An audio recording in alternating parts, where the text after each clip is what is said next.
সংস্থাপনহীনতা, মূল্যবৃদ্ধি, বাসস্থানৰ অভাৱ, খাদ্যৰ অভাৱ, অৰ্থনৈতিক অনগ্ৰসৰতা, পৰিৱেশৰ ভাৰসাম্যহীনতা, শিক্ষা আৰু স্বাস্থ্যৰ দিশত অভাৱ, প্ৰাকৃতিক সম্পদৰ ওপৰত হেঁচা, এই সকলোবোৰ সমস্যাৰ মূলতে হৈছে জনসংখ্যা বিস্ফোৰণ।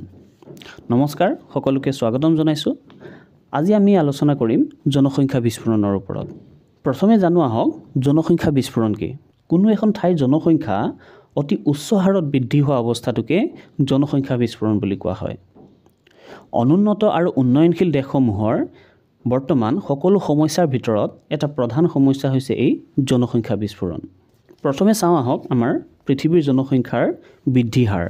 1650 চনত মনত ৰাখিব, মানুহৰ উৎপত্তিৰ পৰা 1650 চনলৈকে পৃথিৱীৰ মুঠ জনসংখ্যা আছিল 50 কোটি। ইয়াৰ পৰৱৰ্তী 150 বছৰত অৰ্থাৎ 1800 চনত এই জনসংখ্যা হৈ গৈ 98 কোটি। আৰু পৰৱৰ্তী 150 বছৰত অৰ্থাৎ 1950 চনত এই জনসংখ্যা হৈ গৈ 252 কোটি। আৰু ইয়াৰ পৰৱৰ্তী 50 বছৰত মনত ৰাখিব, এই 50 বছৰত কিন্তু অত্যধিক হাৰত জনসংখ্যা বৃদ্ধি হৈছে। অৰ্থাৎ 1950 চনৰ পৰা 2001 চনলৈকে এই জনসংখ্যা হৈ গৈ 613 কোটি। আৰু বৰ্তমান 2024 চনত আমাৰ পৃথিৱীৰ জনসংখ্যা প্ৰায় 800.2 কোটি। এতিয়া চাওঁ আহক আমাৰ ভাৰতবৰ্ষৰ ক্ষেত্ৰত। আমাৰ ভাৰতবৰ্ষত 1901 চনলৈকে মনত ৰাখিব, 1901 চনলৈকে ভাৰতবৰ্ষৰ জনসংখ্যা আছিল 23.84 কোটি। আৰু পৰৱৰ্তী 50 বছৰত অৰ্থাৎ 1951 চনত এই জনসংখ্যা হৈ গৈ 37.11 কোটি। আৰু 2011 চনত এই জনসংখ্যা হৈ গৈ 121.07 কোটি। এই সময়ছোৱাত অত্যধিক হাৰত আমাৰ ভাৰতবৰ্ষৰ জনসংখ্যা বৃদ্ধি হৈছে। আৰু বৰ্তমান 2024 চনত UN ৰিপৰ্ট অনুসৰি আমাৰ ভাৰতবৰ্ষৰ জনসংখ্যা হৈছে 142.8 কোটি। এতিয়া চাওঁ আহক আমাৰ অসমৰ ক্ষেত্ৰত।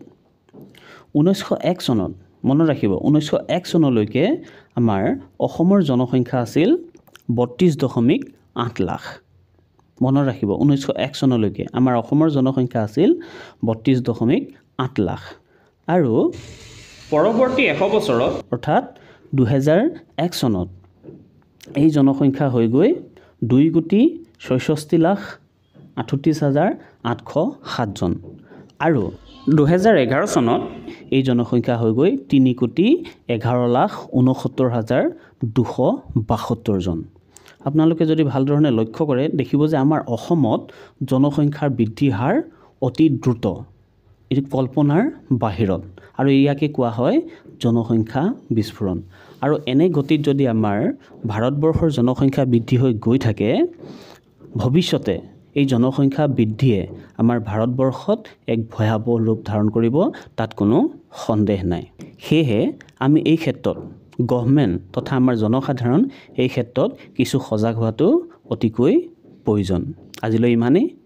ভিডিঅ'টি লাইক কৰিব, শ্বেয়াৰ কৰিব আৰু অনুগ্ৰহ কৰি চেনেলটি ছাবস্ক্ৰাইব কৰিব বুলি আশা ৰাখিলোঁ।